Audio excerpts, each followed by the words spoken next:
પૂર્વાપર સંદર્ભ નોંધો. પૂર્વાપર સંદર્ભ. હું શ્લોકોની જેમ બબ્બે વાક્ય બોલીશ, તમારે શોધવાના રહેશે. હા ને?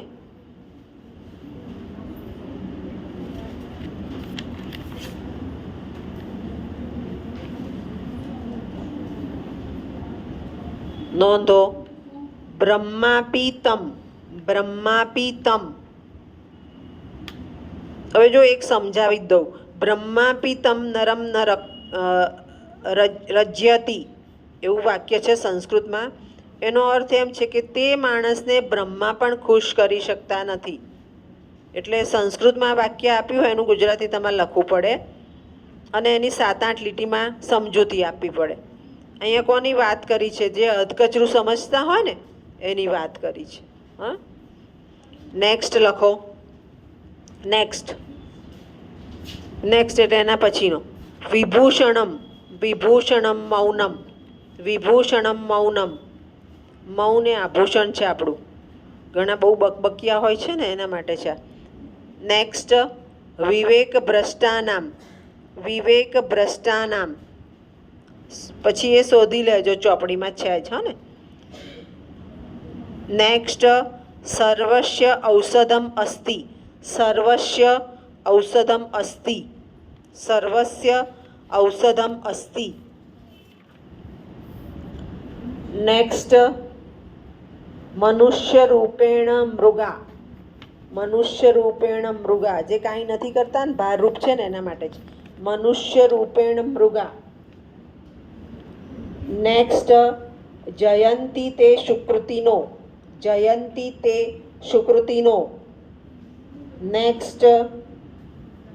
સતામ કેનો દૃષ્ટમ.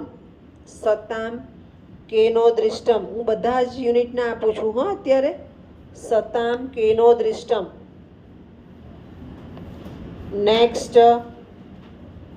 કુસુમ સ્તબકા સેવ. કુસુમ. કુસુમ લખો એટલે સમજી જશો. કુસુમ. નેક્સ્ટ. સર્વે ગુણાહ. સર્વે ગુણાહ. નેક્સ્ટ. યો ન દદાતિ. યો ન દદાતિ. ભાષાંતરમાં સમજીશું જ આપણે, અત્યારે નોંધી લો. નેક્સ્ટ. વારાંગના એવ. હમણાં સમજ્યા આપણે. વારાંગના એવ. વારાંગના જેવી રાજનીતિ છે, ના સમજ્યા? વારાંગના એવ. નેક્સ્ટ આપણે સમજી ગયા. દીનસ્ય પૂર્વાર્ધ. દીનસ્ય પૂર્વાર્ધ. સજ્જનો કેવા છે? તો પડછાયો જેવી રીતે આપણી સાથે જ રહેવા. અને દુર્જનો કેવા છે? પડછાયો લાંબો થતો જાય એવા. દીનસ્ય પૂર્વારાર્ધમ. નેક્સ્ટ. પ્રકૃતિ સિદ્ધમ. પ્રકૃતિ સિદ્ધમ. નેક્સ્ટ. પ્રાયણ અધમ. પ્રાયણ અધમ. નેક્સ્ટ. સન્મિત્ર. સન્મિત્ર. મૈત્રી મહિમા સમજ્યા હતા આપણે? સમજ્યા હતા લગભગ. નહીં સમજાય સમજાવી હતી. સન્મિત્ર. સારો મિત્ર કોને કહેવાય? નેક્સ્ટ. ન નિશ્ચિતાર્થ. ન નિશ્ચિતાર્થ. નેક્સ્ટ. મનસ્વી કાર્યાર્થી. મનસ્વી કાર્યાર્થી. નેક્સ્ટ.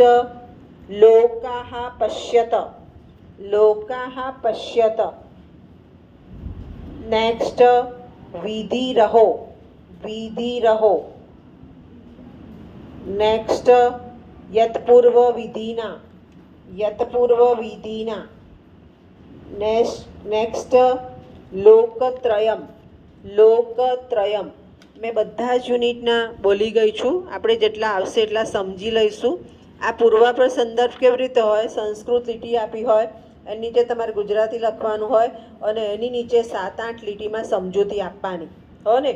અને મોટે ભાગે ઓપ્શનમાં જાય છે અથવામાં, પણ કોઈ અટપટો પેપર સેટર હોય તો આપ્યું હોય તો શ્લોકોની જે સમજૂતી છે ને જ આમાં આવે છે. હો ને? ખ્યાલ આવી ગયો?